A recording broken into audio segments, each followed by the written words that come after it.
আকাশের নতুন রাজা চীনের ফাইটার জে-10C।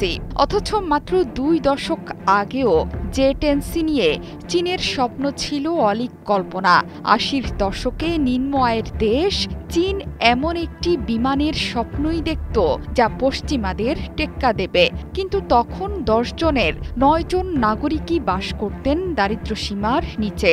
তারা কিভাবে তৈরি করবে এমন শক্তিশালী ফাইটার? কিন্তু একজন মানুষ যাকে বলা হয় আধুনিক চীনের রূপকার, সেই দে জিয়াওপিং শুরু করেছিলেন জে-10Cর স্বপ্নযাত্রা।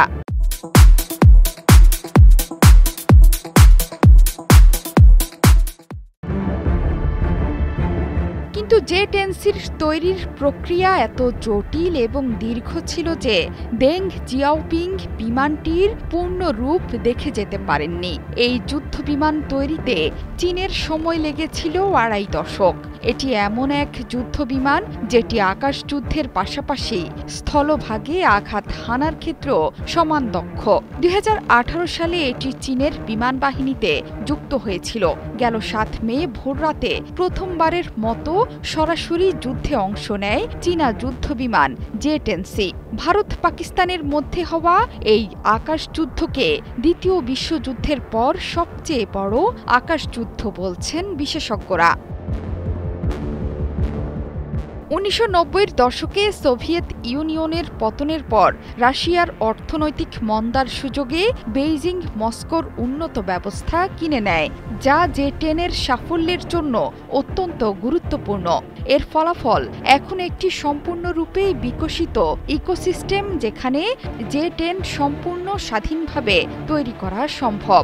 জে-10-এ চীনা প্রযুক্তির পরিমাণ বর্তমানে 100% বলেই মনে করেন সমরবিদেরা।